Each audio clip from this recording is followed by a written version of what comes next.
Hi everyone, it's your favourite Atomic Blonde here with my nerdy weekly roundup. So as always, I'll be covering from, we're now up to episodes 7 and 8, so building towards those final 2 episodes, which I'll be covering next week.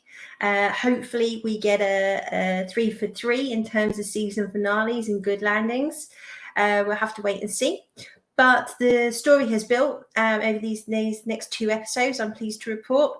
So I'm really interested to see how they finish this season, and where it goes.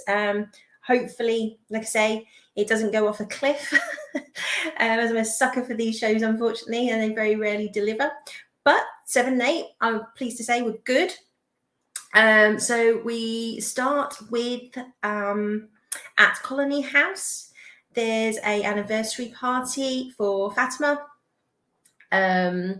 Basically the anniversary of her arriving, and it's basically to sort of celebrate themselves, like them surviving, that they're still there, and also to kind of, raise a drink to those that lost.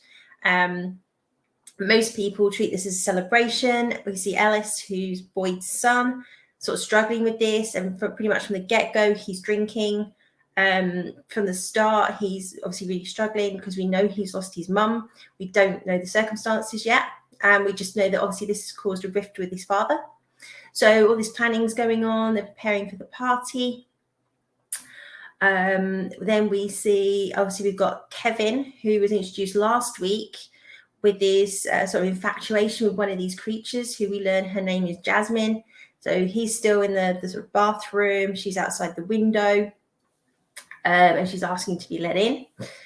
Then we cut to the sheriff's station, and the priest goes to see Boyd to basically obviously tell him about the voices and Sarah. But what he does is also explain, as we saw last week, their voices were alluding to this bag, and when you open the bag, there is a priest shirt covered in blood. So he basically explains to Boyd about the voices and the bag, what was in the bag. He explains the story of why this shirt's covered in blood. And he basically tells Boyd that before he came there, obviously he was a priest and he had his own church. And there's a family that came. There was a little boy who was quite sensitive, quite shy, and his parents were quite strict. And one day, the boy comes to the church upset and asks the priest if he can stay there for a while. And the priest is like, to his shame, he says, I was preparing for a service. I had stuff going on. So I basically gave the boy a bar of chocolate, candy as they call it, and gave it to him, told him everything would be fine, and go home. His parents are going to be worried. And reluctantly, the boy goes home. Then the priest goes on to explain that this was like nagging at him. He sort of kind of knew he hadn't done the right thing. It's out character for the boy to sort of come there. So he goes to the house. And as he's walking up to the house, the mother comes out absolutely hysterical. And he runs in the house to see the father screaming at the boy to get up and like stop being pathetic, get up. And he's basically beaten this boy to a pulp, and we sort of take from that he's actually killed the boy, hence he's not getting up. His neck, he said where he was lying, his neck was all sort of bulging, so kind of alludes to that he's probably broken the boy's neck. And kind of out of guilt and anger, he flips and starts beating up the boy's father, and he says he's just pounding him in the face. Quite a human reaction. And then he says he kind of is so angry, he sort of almost like blanks out. And then he finds himself standing on a bridge with a bottle of whiskey in hand, preparing to potentially maybe jump. And then he says that this is the first time that God actually spoke to him. And God told him to get down off the ledge and get in the car, that he's got another purpose, he's got another path to take. And so he gets in the car and drives. And this is basically how he ends up in the town. So obviously he's assumed, he's wanted by the police, but he basically gets in the car, drives, and winds up in the town. and explains this whole story. And it explains about Sarah and the drawing and the picture she drew, the logo of the chocolate and the voices. And how basically they can't put Sarah in the box, as we explained in sort of episode 2 or 3. If you break the rules, you go in the box. And he says we can't put her in the box. She's got some sort of connection with these voices. She could be the key to getting us out of here. And Boyd kind of thinks about it. And then we kind of cut back to Colony House. And the party's sort of in full swing. Kevin has let Jasmine in. Well, actually, no, he's sort of saying, I can't let you in. And she sort of says, well, you just see me as a monster. I'm not like the others. There's no point to this. And basically, she's going to break up with him. Not they seem to be having much of a relationship anyway. But anyway, he's like, no, I don't feel like I belong. You're all that I've got. And the idiot lets her in. So she comes in. They sort of hug, and then she starts kissing him. And initially, it sort of seems like, okay, maybe she is different. But then you basically just see her hand sort of turn into a claw, and she claws his back. And then she basically bites his tongue off, which is kind of gross. And he's bleeding, and obviously she just goes in to kill him. Then obviously she sort of steps back, and you sort of see her sort of cleaning herself up a little bit. And then she opens the window, and you just start seeing all the creatures coming towards the house. During the party, for Fatima, a member of Colony House comes over, a woman, I think Stacey, and kisses Fatima quite passionately. And obviously, and Julie sees this, and then she sort of goes over to Fatima and sort of says, I'm a bit confused. I thought you were with Ellis. What's the crack here? And Fatima says, yeah, I'm with Ellis. This is just like, a bit of fun. It's just sort of Colony House's way, but it doesn't mean anything. And then Julie says, because it's quite, they kind of played it that she's got a bit of a crush on Fatima. So she says to Fatima, can I kiss you? And Fatima's like, obviously, because she's a young girl. We don't know exactly her age, but she's probably like 15, 16. Fatima's like, no, it's not like that. It's not appropriate kind of thing. And then Julie gets really, really embarrassed and runs off. And she finds her way up to Victor's room. And Victor's packing. He's taking all these pictures down. He's bundling them all up. And she's like asking questions. Where are you going? Where are you going? What's happening? Just being... And I will say, like, her character suddenly became quite irritating in this episode. It did kind of revert a bit to, just the annoying girl, when there's stuff going down and she's just being a bit irritating. But anyway, so they're having this conversation. And by this point, the creatures have now got into the house through the bathroom window. They're upstairs, and then they start coming in and attacking people. And it all kind of kicks off. There's lots of screaming, and Julie and Victor hear this upstairs, and Victor kind of clocks what's going on, and he's got this rope, because they've all got like protocols. If something happens, he puts his rope out, and him and Julie climb out the window. And within the house, again with these protocols, they know basically to like sort of buddy up. They all get out, get into a van to drive into town. Obviously, some members of the Colony House are being caught and killed. And these creatures are still sort of predominantly human form, apart from when they kill. But what you see is in their human form, they've all pretty much got clothes from sort of like the sort of 50s, 60s era. So again, we don't know why, and we still don't know who they are, whether they were the original inhabitants of the town. We don't know. That's kind of the era that their clothes are from. Fatima and Ellis are sort of looking for each other, because Ellis basically got so drunk he caused a scene, and then goes to bed and passes out because of comments made about his mum. So again, sort of alluding that he said, when he says about Ellis, like he's an animal just like his mother, and basically trying to punches this guy for saying it. So there's something was wrong with his mother. Um, Ellis sort of jumps out the window and hurts his shoulder. Fatima finds him.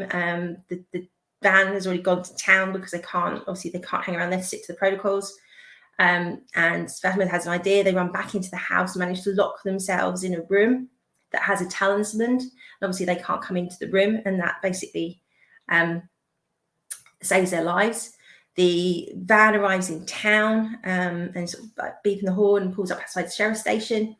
They all bundle out, and the sheriff and the priest come out and help them get them into the station. Just as the priest is almost at the station, one of the creatures says "Father," and he turns around and they basically just sort of swipe at him with the claws and claw his neck. And Boyd shoots the creature, gets the priest inside. And unfortunately, it's like gone through his eyes. He's just basically bleeding out on the floor. And the priest asks Boyd to pray with him, but basically he bleeds out and dies. And that's sort of the end of episode 7.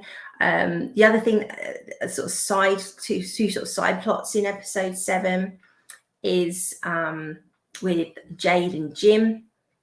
So after the last episode, with Jim doing the antenna and Jade running off after seeing this sort of Civil War ghost thing, they sort of have a bit of a set to on the porch because Jade still just bowls in looking for Victor.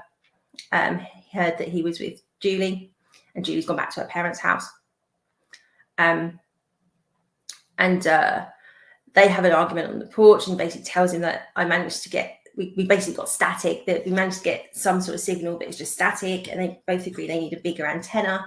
And if they can do it above the tree line, they might be able to get a signal out. So that sort of sparks them looking at that.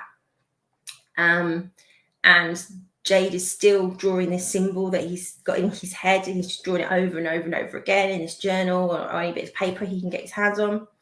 And then when he's looking at the journal, like at the kitchen table, he kind of sees that 2 pages are stuck together. He gets a penknife and opens up pages.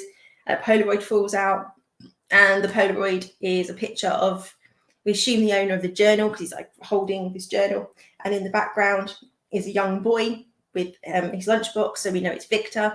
And this is about the age that we saw him in the flashback beginning of the show. So he's about that age when everybody in the town was killed. So then Jade's on a mission to find Victor, to find out what's going on.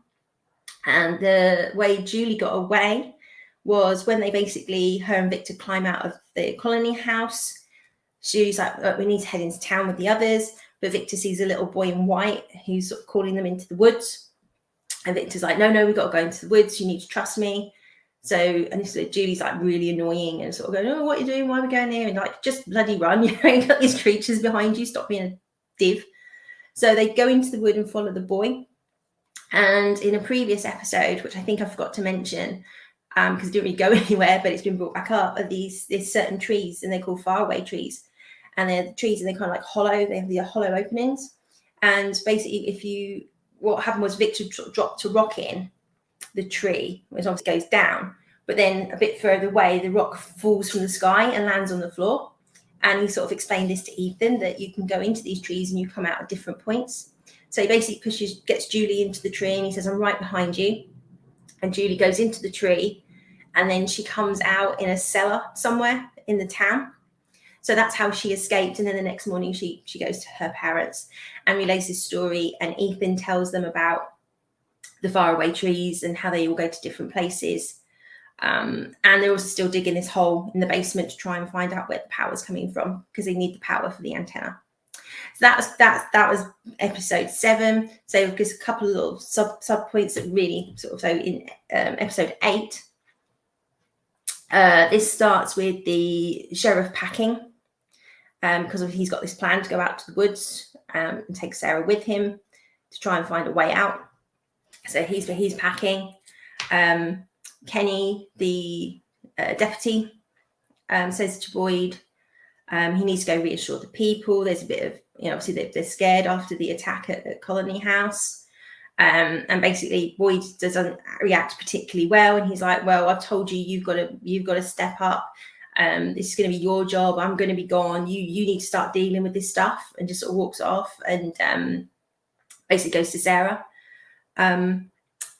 It gets to Sarah, and he basically tells her that because she keeps asking where the father is, and he basically tells her that he's dead and what happened at Colony House, and he basically takes her off into the woods. And there's like a sort of hut or a shed in the woods, and he basically takes her there. And says he will come back for her, but he needs to go back into town first. And he sort of goes to handcuff her, but there's nothing and she goes, "Look, I'm not going to go anywhere. I want to help." And he's sort of, "Okay, I will." And she goes, like, "I promise I'll be here when you come back." And Boyd goes back into town, and there's a bit of a set to happening at the diner. So there's a bit of unrest. The Colony House people are currently in the homes of the town people. They've kind of been shared out amongst the town because they don't want to go back to the house at the moment, and the windows need fixing where obviously the creatures got in and stuff. And they're basically saying, "Oh, we want extra rations, we want extra supplies, we've got to feed these people, we shouldn't have to feed them. They chose to be at Colony House," and it's all getting a bit fractious. So Boyd sees this, comes in and sort of talks everybody off the ledge and just says, like, we nothing's changed, we need to be working together, and they kind of all go off. And then it's the first time we sort of see Boyd's story, and we get flashbacks to the day that Boyd arrived in the town. He's basically in a car with his wife and his son. We see his wife for the first time. So we basically find out that he was in the military, and so was she. She was a Marine. And he had a nickname of Mr. Loaves and Fishes because he could basically create something out of nothing. So part of his military job was that, he goes into some of the West sort of, I think they call them hellholes, and, sets up bases, camps, and basically gets what's needed done. So that was kind of his nickname. And there's, again, driving along, talking. And then we have the same scenario that they slam on the brakes. There's the tree in the road. And then obviously from that, they turn around and then they end up in the town.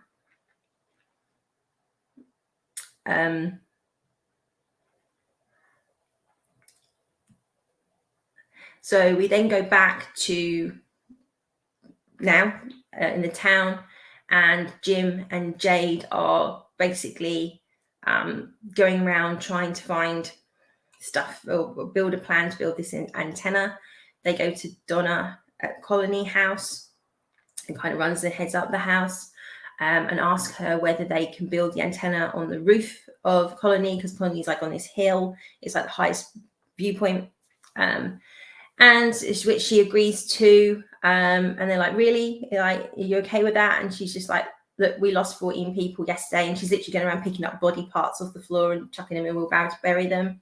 And she's just like, at this point, nobody's coming back to Colony House anytime soon. It's not even a home anymore. And she's really devastated by all of this. So that gets them off on their path to build this antenna on the roof. We then go back to the flashback, and we see them arrive in the town, and it's starting to get dark. And the whole point is that at the start of the episode, or Boyd made a comment to Kenny that, the priest saved his life to save his family's life when they first arrived. So you see the priest running over to their car. It's starting to get dark, it's sort of dusk, and says, like, the speech I have to give everybody, but quickly saying, "I haven't got time to explain. You're in danger. We need to get you inside." And, being ex-Marine, the wife actually just gets a gun out of the glove box and is like threatening to shoot the priest. And he's like, "Look, you can bring the gun. It's not a problem, but we need to get you inside." And they're just like, "What the hell?" And they go to drive off. And then there's this sort of screeching sound, which scares the bejesus out of them. And they were like, "What the hell is that?" And the priest's like, "I can't explain now. I need to get you inside. I promise I'll tell you everything." So they agree to go with the priest. And at this point in the town, they're all kind of in sort of bunkers under the town overnight. And they go down into one of these, and they're in this cellar with the priest and Donna and another guy from Colony House. At this point, I don't think they have Colony House. they're all in the town. They obviously hear all this noise and stuff going on outside, and she's got the gun, and they're like, that won't do you any good. You can put that down now, but Donna, the wife doesn't. And then basically they survive the night.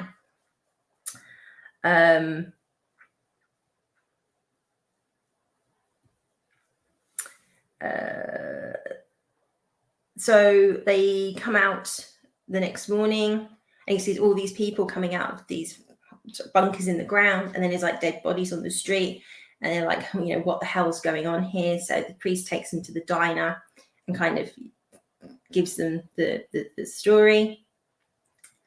And Boyd, I think they pretty much kind of accept it, that I think because they've seen the dead bodies and heard the noise, that they can't get out. So Boyd does his loaves and fishes thing, and this is how you see, like, pretty much from the moment he gets there, he starts organising the town. He's like, for you guys to survive, you've all got to start. There's no sense of community here. It seems to be everybody's kind of out for themselves, and the way to survive is, getting everybody to work together. And the priest's like, well, that's easier said than done. And he's like, we need to start with small things, and they start formulating this plan of sort of how to get the town together. We then sort of go back to the town as of now. As I said, the family, Tabitha and Ethan and the daughter, are still digging this blooming hole. And there's a sort of moment where the mother's talking to the daughter, Julie, asking if she's okay. And she's like, I guess, and out of nowhere, she goes, are you and Dad still going to get divorced? A bit of a strange question, really, given, there's no lawyers or divorce courts in this town. And she just says, I don't know. I really don't know. It's very complicated, but we're working on it. And it basically, we find out how the baby died, Thomas died. She sort of sustains that, when Thomas died, something inside of her broke, and she doesn't know how to fix it. And obviously that's had the impact. So she's very much sort of saying it's her that sort of asked for the divorce. It's her that sort of caused some of the problems because of the grief. And basically what it was that they had Thomas on a changing table. It was changing him. She sort of reached to get a nappy diaper. The phone rings. Jim reaches to answer the phone, and she says in that sort of split second, Thomas rolls off the changing table and hits the floor, and somehow this kills him. Seemed a bit odd to me because babies do tend to bounce a bit, but anyway, that's how he died. So it doesn't seem, there's nothing, they kind of alluded to something a bit more nefarious going on, but it was just an accident, and that's what happened. So we now know what happened to Thomas. And then we kind of cut to the town and say we've already seen there's a bit of a set to at the diner, and tensions are starting to run a bit high.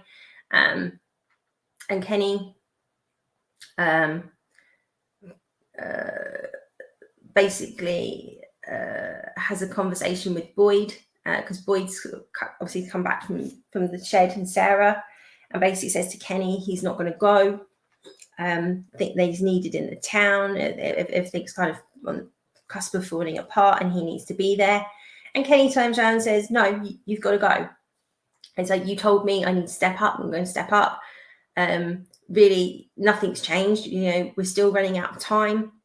Nothing's changed in that sense, just because there was the attack. We've still got to get out of here. So you need to go. And they have a bit of, but then Boyd agrees with Kenny, and then we kind of click to the town, and Kenny sort of has a bit of speech with the town, and Jim and Jade explain about the antenna and whether they could get a signal out. And actually, if they all work together, both Connolly and town, and build this tower, the sooner they've done that, hopefully the sooner they can get out of there. And everybody gets behind this. Donna's not doing very well. She's, like, say, really grieving the loss of her people, and she's really worried that this is going to give people false hope. And if the antenna doesn't work, then what happens next? How are the people going to react if it doesn't work? They sort of she's at the bar, and she's sort of chatting this through with Kenny, but he's just like, well, we've got to try. We can't just do nothing. So you kind of got the plan with the antenna underway, and then you've got Boyd agreeing to go. Boyd, agreeing to go,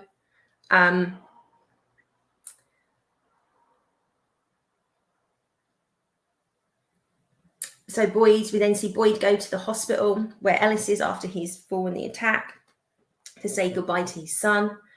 Basically tells his son that he loves him, that he's proud of him,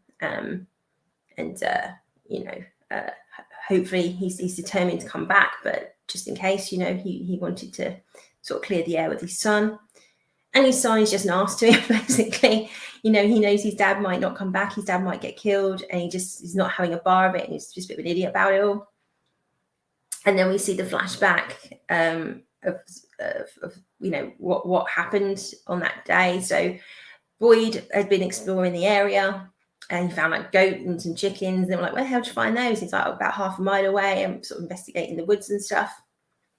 And then he plans on going back out to see what else is there. And Ellis catches up with him and says, yeah, you need to stay. There's something really not right with Mum. She just keeps sort of staring off into the distance, and she's not okay. And Boyd's like, look, I've got to go do this. I've got to sort the town out. And he's like, but, we need you. And he's like, I hear what you're saying. I promise you when I come back tonight, we'll sit down with your mother and we'll talk about it and we'll find out what's wrong. But right now I need to go do this. And basically Ellis begs him to stay. And he doesn't. He sort of chooses the town. And says, but he said, I promise you will sort it out with your mum tonight. And he goes back off into the woods. He sees a dog, and it's with a collar. So he and the dog's friendly. It starts coming over to him, and he goes, oh, you must belong to someone, and tries to look at the collar. Then something spooks the dog, and the dog runs off. And then Boyd runs after the dog, which is a bit stupid. But he basically runs off into the woods, and thus far he'd kind of been marking trees, so he knew his path and how to get back to the town. But he's just run off after this dog. Then he kind of realizes that he's lost. He doesn't know which way he came. So he starts sort of running back the way he thinks he came. And it basically sort of see he basically gets stuck. It gets dark, and he's in this wood, and he's screwed. He's like, shit, I'm screwed, and he's got a gun with him. And the creatures start coming for him, and he's sort of stepping backwards and fighting with the gun. And basically he falls into this sort of stone hut kind of thing, with sort of leaves that cover the entrance. And the creatures are looking down into this stone hut, but don't come in. And so he spends the night in there. And then the next morning, when it's lighter, he kind of sees what's in there. And this is where he discovers the talismans. So he collects up the talismans and goes back to the town. In the town, we see his wife, who's basically got her gun and is just shooting people in the town. I mean, obviously it's like broad daylight, and she's just gunned down. She's sort of killed about half a dozen people already that we can see. And she's going, it's okay. This is not real. It's all just a dream. And we all just need to wake up. I'm just helping them wake up. And Boyd sort of comes running into the town and sees her doing this. And he's like calling out to her and go, what are you doing? You need to put down the gun. And she's like, it's okay. It's not real. And the fact that you're here, because obviously he was out in the woods, so they think he's dead. The fact that you're here proves it's not real. And he's like, no, it's real. It's real. And she goes to sort of shoot Donna. And then Ellis, the son, comes running around, and he's like screaming out, Mom, what are you doing? And obviously she basically raises the gun and says, don't worry, we're going to get home. And she goes to kill her son. So Boyd's then forced to shoot and kill his own wife. So this is the whole reason, why there's this friction between him and his son. His son blames his dad for obviously killing his mum, even though if he hadn't killed his mum would have killed his son. So we kind of find this whole dynamic. So when it goes back to the town, as of now, Fatima has a conversation with Ellis about, his dad saying goodbye to him and what did you say? And basically she just tells him a few home truths about this day and how does she ever think about the burden that his father's carrying, and it wasn't his father's fault and this kind of stuff. So basically he ends up going after his dad after being an ass to him. He goes out in the wood and finds his dad and sort of apologizes to him and just says he's just so angry, and you just let me put all that anger on you, and I'm really, really sorry. And he's like, it's okay. And they kind of hug it out. But then Ellis sees Sarah. I was like, what the hell? What's she doing here? She's got to go back. And he sort of says, no, you have to trust me on this. I need Sarah. This is what we're doing. So please keep it to yourself and trust me. And Ellis agrees to do that.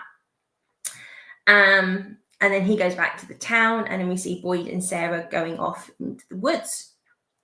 So that's where it ends. So we're still digging this hole, trying to find where the power comes from. They're mobilizing to build this antenna to try and get a signal out. And Boyd and Sarah have gone off into the woods to go past the point of where these talismans were, because that's as far as they've ever gone. So, like I say, it's built up quite well to the last 2 episodes. So I am actually excited to see how they finish this and land it. As I said last week, I believe there is a season 2, which is great. So yeah, I'm really looking forward to the season penultimate and the finale. I'm really fingers crossed that it's a good ending. I'm a bit more optimistic given there's a season 2 that we might have a good ending, but wait and see. So you'll have to tune in next week to find out how it ends. And hopefully you're watching along as well.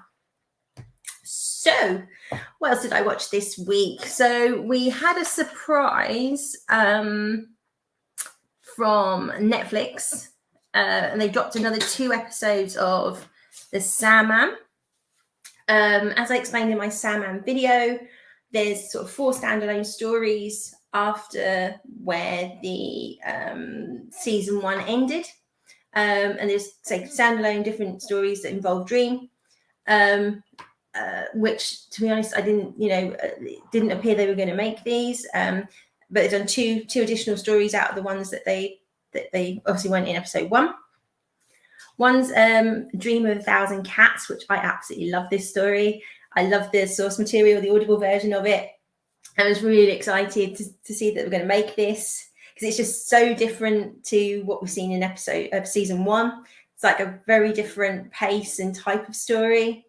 Again, excuse me. Again, it's got its sort of dark notes to it because it is the Sandman. It's obviously about cats, and it's done in kind of an animated version. So it looks like they've obviously used real cats, but then obviously when you sort of do the digital overlays, that sort of digital animation. And David and George Tennant are doing the voices of a couple of the cats.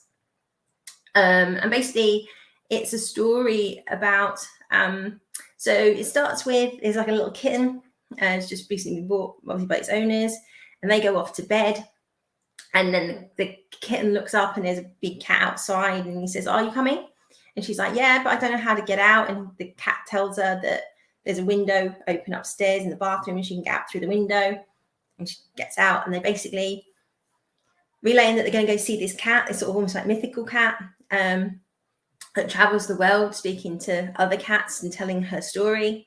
And they end up, I think, in a cemetery with this cat, and this cat's like I think Siamese or Burmese, and she tells her story, which is so sad. And basically she sort of relays that she did have owners once, and she sort of, like cats do, they rolled the roost, and they looked after her, and basically the humans were the pets kind of thing. And she's obviously like a pedigree cat, very expensive, and basically she's in heat, and she sees this tomcat outside, and she sort of chooses him, and she manages to get out, and then obviously she mates with this cat and gets pregnant, and we skip to her basically having a litter of kittens, but obviously they're not pedigree kittens. And then the owner of that cat, the husband, you assume, of the couple that own the cat, basically says, "Well, they're useless. They're not worth any money. I don't want to feed them. They're just, what's the point of them?" And he basically takes the kittens, puts them in a sack, puts a brick in, and drowns these cats. It's horrible. And she's sort of relaying this story and said, like, she could feel them in the cold water. She could feel them dying. She could feel them taking their last breath. And at this point, she realized that actually they were the subjugated ones, and they were the pets and not the other way around. And she's like basically grieving, and the wife sort of says to the husband, "Oh, I feel really guilty. We shouldn't have done that." And he goes, "Oh, she doesn't even know. She's probably already forgotten about them." Really cold and callous. It's quite jarring if you're an animal lover like I am. And she sort of prays to cat gods, I guess. And she falls asleep in front of the fire, and she sort of dreams this deepest dream she's ever dreamt. And she basically goes to the dreams world. and she's looking for this revelation, what to do, and she's looking for the cat dream god, effectively, which is Dream. So this sort of vulture creature sort of tells her how to go, and she goes finds Dream. And in this, Dream's a big cat, big black sort of cat, who imparts his sort of wisdom to her and explains that the world wasn't always the way it was. And it used to be ruled by cats, and cats were much bigger, sort of, sort of dog size or something, and people were little, like mouse size. And the humans were the playthings of the cats, and they would feed them and groom them, but also the cats would torment them and hunt them and basically eat them. And this is how the world was until a human stood up and said that this has to change, and we can dream a new world.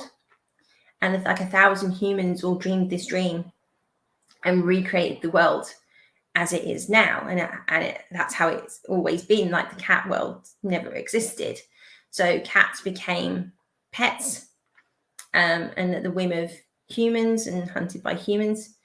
And he sort of explains this to her and goes, "Do you understand?" And she's like, "Yeah." So when she wakes up, she leaves the home that she's got and travels the world to relay this story to cats, and hence why she's relaying the story to them. The cats are kind of a little bit indifferent, like cats are, and you see the kitten and the cat going back to their homes, and she's the little kitten, because she's a little kitten like a child. It's like, wow, is that true? Can that happen? Can we really do that? And he's the other cat. It's like, when can you ever get 1,000 cats to do the same thing at the same time? It's never going to happen, kind of thing. And it just ends with the little kitten asleep in its basket, dreaming, and you can kind of see its paws going, and it's kind of reenacting a scene that we saw in the cat hunting the humans. And the humans like, "Oh, that's so cute. Look, she's dreaming." But we know she's dreaming about the cat world. So it's it's just kind of left there. So at some point, there could be 1,000 cats all dreaming and putting the world back as it was. It's such a lovely little story. It's quite sad, then that sort of the horrible nature of humans, and how, we just treat things with no respect, or, like, got any feelings, that kind of thing. So it's kind of, watch out, the cats are dreaming. But it's done beautifully. What it is, I think they've taken straight from the Audible, because it's James McAvoy who's listed as playing Dream, as he did in the Audible. So I think they've just literally taken the audio and used that. I don't think it was probably re-recorded, but you can really, as I said in my Sandman video, do go check that out. You can really, the level of acting and the difference, just in his voice and when he's the cat and how he relays this to her, he's just like head and shoulders, above Tom Sturridge. But yeah, but I enjoyed that one. It was good, but it's one of my favorite Sandman stories from the source material. Then we get Calliope. I saw that Derek Jacobi had been cast, and I'm like, he has to be playing Erasmus Fry, which he was. And then we got Arthur Deville. For any Doctor Who fans, that's Rory out of Doctor Who, is playing Richard Maddock, who's an author. So again, as with Sandman and Dream of 1,000 Cats, it is the story of the source material. There's lines taken directly from the source material, but I have to say I was really disappointed with this. With the casting, I was really excited, but also, having known the source material, this is like one I thought they wouldn't make, because it is very dark, this episode, and disturbing.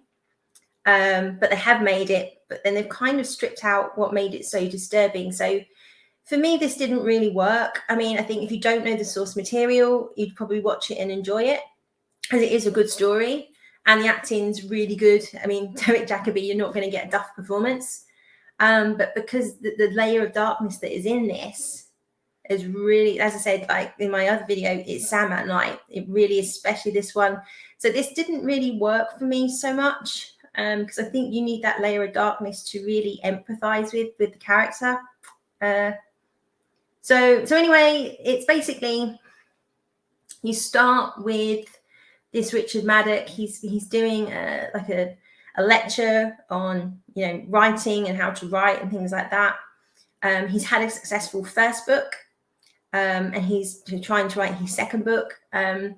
And we see there's a student doctor at this lecture, and at the end of the lecture, she hands him a package, and in that is basically, I'm not sure what the medical term is for it, but it's basically like a hair tumor. So if you eat your own hair, it kind of calcifies in your stomach, and you get these rock hard hair tumors.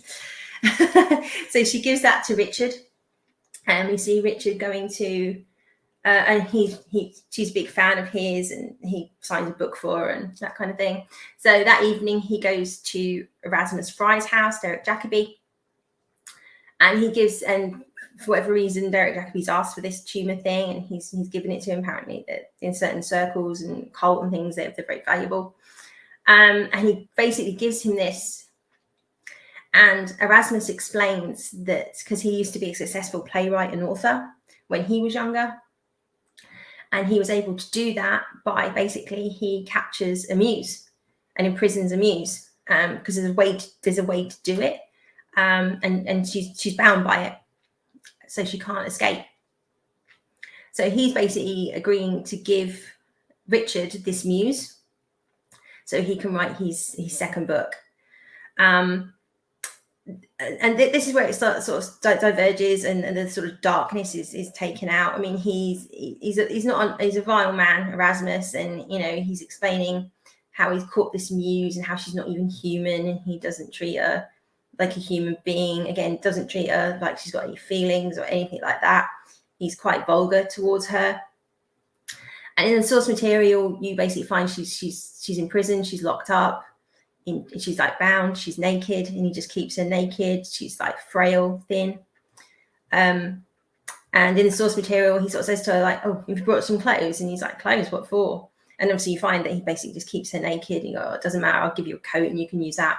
So obviously in this, she is locked up, but she's not naked. She has like a sort of clean, perfectly clean satin dress on. She doesn't look particularly disheveled. But, you know, she is imprisoned against her will. And basically Richard takes her, puts a coat around her and takes her back to his place. He then locks her into a bedroom, sort of a nice bed, nice room. Again, very different from the source material. Source material, she's sort of thrown into an attic, and again is naked. In this, she's not. And you then proceed to see sort of Richard try and woo the muse over a few days. He buys her chocolates and clothes and nice things, and she sort of says to him like her gift is to be given. He can't woo her, or you know, and he says, well, Erasmus had it, and she said, yeah, but I didn't give it. He took it. And with that statement, Richard goes downstairs and is basically sitting at his computer, still a completely blank page. He's not written a single word. And he gets a call from his agent, and you basically find out that he's been trying to write his second novel for 9 months and he hasn't written a single word. And the agent is basically saying, look, if you don't deliver some pages in the next sort of, you know, few days, we're going to cancel your contract. They want the advance back. You need to deliver something. And also, I'm not going to be your agent anymore. So then Richard hangs up the phone. He basically goes up to her room, Calliope's room, and closes the door. You then see him back at his computer and he's frantically typing. He's clearly got some sort of inspiration. And you just basically see a scratch on his face. And that's it. That's all it alludes to. So in the source material, and this is where the darkness really comes into it, that she's basically been brutalized by Erasmus over the years. Richard's basically does the same. Now, in the source material as well, he pretty much does it from the get-go. He's got no qualms whatsoever about raping her. He, again, because of what Erasmus has told him, they doesn't even see her as a human. And by doing this, they take the inspiration.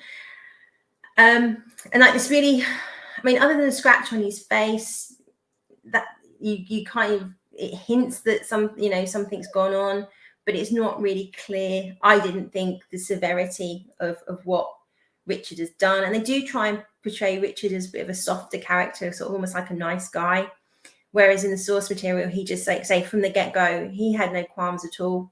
There was nothing really likable about this guy. So anyway, it skips to sort of 2 years later.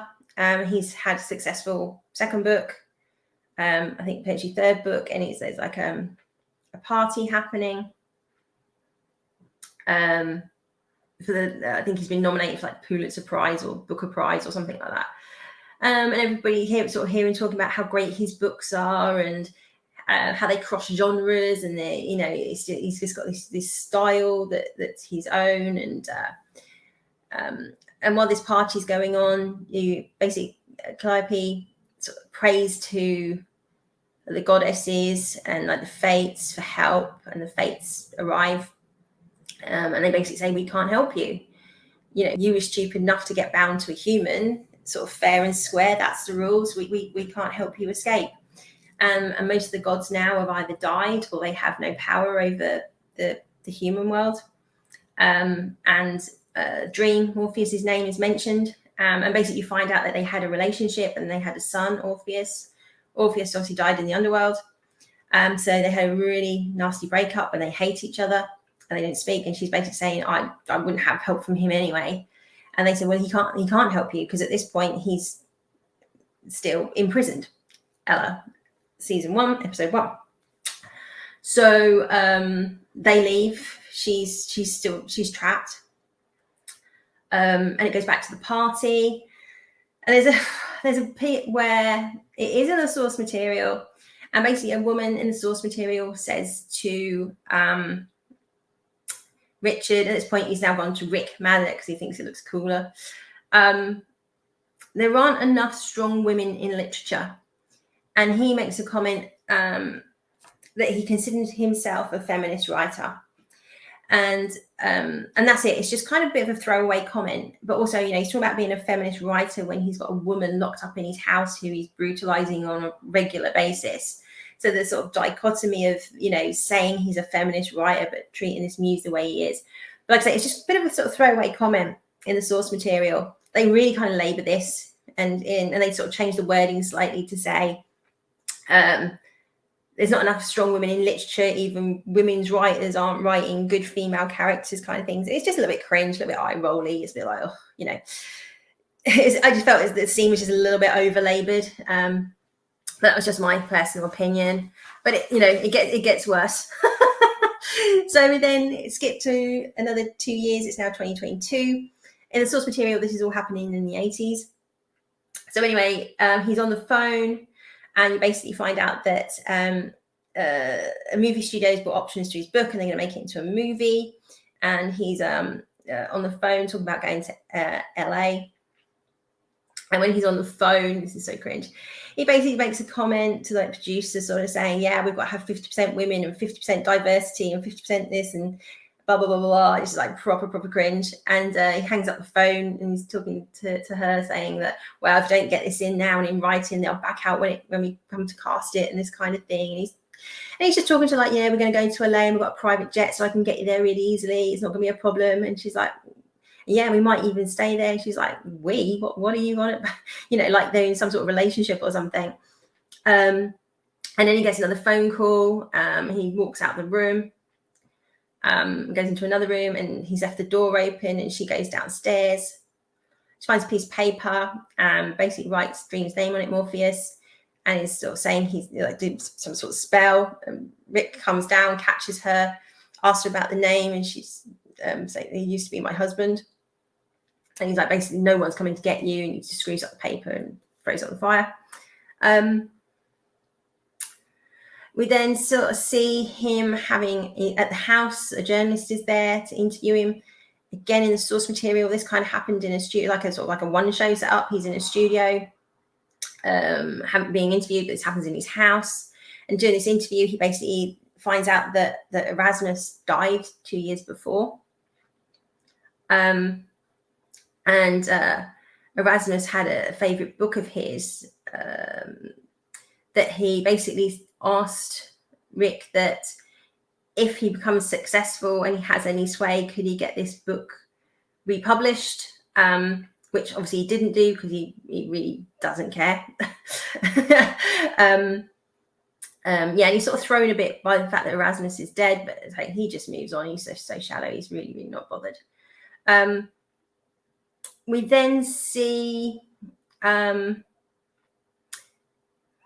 Dream with Calliope, and he says that he's there to help her and he'll help her escape.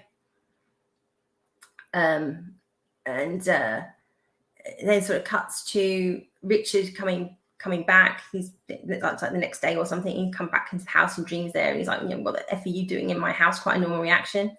And Dream gives him the option just to release her. And Richard's like, no, I need her. I can't function without her. I need her for ideas. And Dream's like, well, if it's ideas you need, I'll give you ideas. And then you see like Richard wake up, and then he goes to the room and he's like, are you giving me nightmares now? And she just smiles. And then we go to him doing like another lecture class, and questions asked of him, like, where does he get his ideas? And he starts to answer it. But then he just starts coming out with all these different ideas. And initially it starts off quite slowly. And then it just speeds up, and he just keeps pouring out these ideas, and he's getting quite stressed because he's like sort of getting overloaded with all these ideas that there's just so much going in his head, he can't even kind of get it all out. And he runs out, and he ends up on like some stairs. And then two people follow him, one of which is the doctor, who was the junior doctor at the beginning. And we see his hands are all bloody and torn, and and they're like, what did you do to your hands? And he's like, I've got all these ideas, but I've got no pen and paper, so I had to write them down with blood and stuff. And he's just like, the ideas are just coming too fast. I can't stop them. And he basically says to the doctor that he's got a woman locked up in his house. She needs to go release her and tell her that he releases her. She goes to the house, opens up the door, and she's gone. And there's just a copy of one of Erasmus's books on the floor. She picks up the book and then goes back to Rick at the hospital. The book's called Here Comes a Candle. She takes that book to Richard. He doesn't even recognize the book or the name. And he's still got these ideas, and he can barely function at this point. He can't think. She said, there was never a girl there. I don't know. All I found was this book. And then we kind of cut back to Dream and Calliope. And she basically sort of tells him to release Richard. Like, she's free now. Release him, which he agrees to do. And again, this is where it sort of diverges from the source material bit and a little bit cringe. So she sort of, in the source material, sort of says her time's over. She's just going to go back to Greece or whatever and do whatever. But can she come and see him in the dream world? And in the source material, he says, no, I don't think that's a good idea. But, be safe, be happy, go. And he forgives her. And he doesn't hate her anymore. And she says to him, like, you've changed. The old Morpheus just left me here to rot. And he sort of obviously says, well, he's changed as well, as we saw at the end of season 1 with his friend and all that kind of stuff. And in this, she says, can she go visit him in the dream world? And he's like, yes. So it's different in that sense that I don't think they're setting her up to be in season 2. And that's and then you basically see her leaving, and then that's kind of it. Again, in the source material, there's the whole reason the book was left is when you open the book, there's a dedication in there, or Erasmus put something in there to say it's sort of dedicated to his muse and slave of his lust. So they obviously skip over that completely because they've really taken out any kind of hints that she's like she's constantly brutalized. And also, on the successful launch of his second book in the source material, he goes up to her room, goes in and says, "Woo, we're a success." And he goes, "Let's party." And he basically grapes her. So all that kind of stuff's been taken out.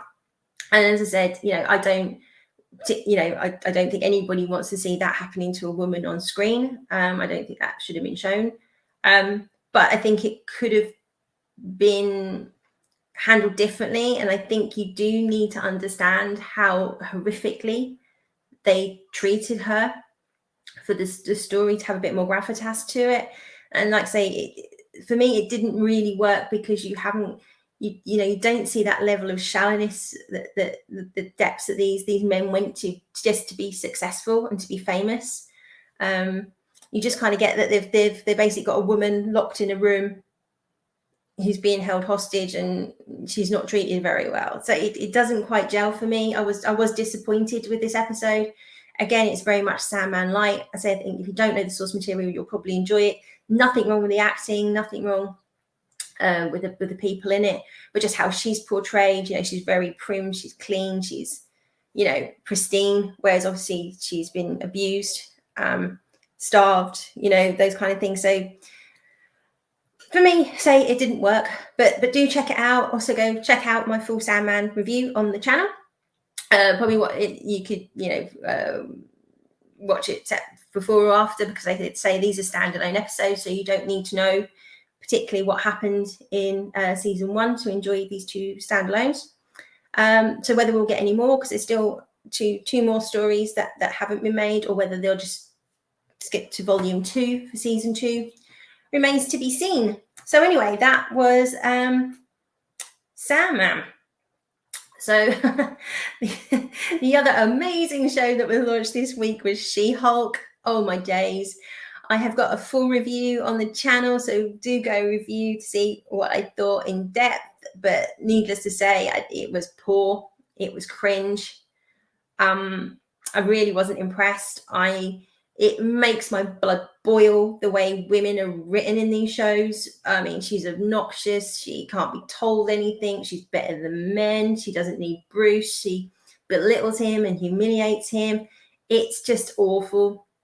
I'm really hoping that the latter episodes move away from this kind of storyline, or this. It's supposed to be a comedy, and there's literally no humor in it at all. Being snarky and being, putting down Bruce, is that meant to be funny? Because it's really not. So yeah, massively disappointed, which is a shame, because I think the actress that plays her is very, very talented. I loved Orphan Black, even though they didn't really nail the landing on that one. But yeah, she's a very, very talented actress, and completely wasted in this. Do go watch the video for all my thoughts. There's some really super cringe moments in there that I go into in depth about, just mansplaining and catcalling, and just, she doesn't talk like any woman I've ever met. And to be fair, if there was a woman that spoke like that, she wouldn't be my friend. Go drink some wine and whatever. Yeah, it was poor. It was really poor, and cringe glands up to the max. So going forward, I said I will watch this show, so you don't have to, and I will continue to review it. I will review it on this show once a week. If there's a standout episode or something I really want to go in depth on something, I will probably do a separate standalone review for it. But otherwise, if you want to know what's going on in She-Hulk and the cringeability, whether they can top the cringe of 11 that we've got right now out of 10, tune in to find out. So I will be reviewing that. So obviously that's pretty much what I've been watching. Last weekend I went to go see Bullet Train. Again, there's a separate review. There's a theme coming on this channel, isn't there? There's a separate review for Bullet Train, Brad Pitt's latest film, which I absolutely loved. It's a hoot. It's just so much fun. Do check out the review and hopefully go see the film, because it is just fun, and we just don't have enough fun in our lives and films like that anymore. So do go check that out and the review. So obviously we've got some new shows coming up. I'm really excited. I think we're getting Manifest next month, September. I think we don't have a release date yet. I love season 1 to 3. Obviously it got cancelled and Netflix saved it, and we're getting a season 4. It's originally a 5-year story arc. So seasons 4 and 5 have been condensed into, I think, 16 shows, 15, 16 shows, split into 2 parts, season 4, part 1, part 2, to wrap up the story. I mean, as you know from my reviews of From, I'm an absolute sucker for this kind of stuff. So I'm really excited for Manifest, and I will be reviewing it. Again, I really hope they nail the landing. If this turns out to be another Lost, I will be devastated because I am so invested in this show. And the fact it got saved after cancellation, I was just elated. So fingers crossed, I will be reviewing Manifest. Obviously, the big ones, we've got House of the Dragon and Rings of Power. I'm happy to review those. I must admit, when it comes to these two shows, I'm a complete normie. I've not read the source material. I've never seen a Game of Thrones episode. Didn't have access to the channel, sorry. I do have access to them now, but knowing how it ended, I think I said last week, I'm not sure if I can put myself through watching Game of Thrones knowing that it ends so badly. I've had enough shows that I like. That's happened too. I'm not sure if I want to put myself through that voluntarily. So I think if I do review these shows, and say Lord of the Rings, I've never read the source material. Of course, I know the story. I have seen the films. They're not really my bag, but yeah, the first time like when the Lord of the Rings films first came out, I tried to watch it, I think 3 or 4 times, and every single time I fell asleep about halfway through. Sorry. I've re-watched them recently. So pretty much for the first time, I actually managed to get through the saga without falling asleep. I don't know. I thought they were okay. I wouldn't bother watching them again. Sorry, Lord of the Rings fans. I imagine the books are 1,000 times better. I don't know. And I've also heard the extended versions are better, but I was struggling at 3 hours, so I'm not sure I could do 4. But anyway, I can see why people like it, and if you like it, that's absolutely fine. But yeah, I wouldn't bother watching them again. But yeah, I'm happy to. I probably will check out the first couple of episodes of these shows, and we'll review them maybe as part of this review. But it will switch from a nerdy review to a normie review. So maybe it'd be quite interesting for you guys to hear what I think with like no information or backstory or source material information on these things, and see what I think. Obviously, it shouldn't really affect it. If it's good, it's good. If it's bad, it's bad. But yeah, I will give it a go. See if I can stick with it, whether I like it. And if I like House of the Dragon enough to coax me into watching Game of Thrones, but maybe stop at season 6. Let's see. Yeah, so I think that's pretty much it for this week. As I say, so we've got season finales coming up next week. We've got some new shows starting. Hopefully, I think we've also got Ted Lasso season 3 starting, which isn't particularly nerdy because it's obviously a comedy and football, but I will be reviewing that. Probably maybe standalone reviews, not so much in the nerdy roundup. I had the honor of being on Type 40 Facebook channel this week on Wednesday. We done a review with Dan and Matt where I talked lovingly about For All Mankind, and we talked about what's going on with DC at the moment, and what I have sort of pre-thoughts on Wednesday, the Addams Family Tim Burton show coming up again, starting on Netflix soon. So go check that out over on Dan's channel, The Spacebook, and you can see my thoughts on those things along with Dan and Matt. And hopefully we'll be doing a few more shows soon, but we just need to coordinate diaries. So anyway, I'll be back next week, let you know what I thought of that week's TV, and some normie reviews of House of the Dragon. So enjoy the rest of your weekend. Take care, and I'll see you soon. Thanks. Bye.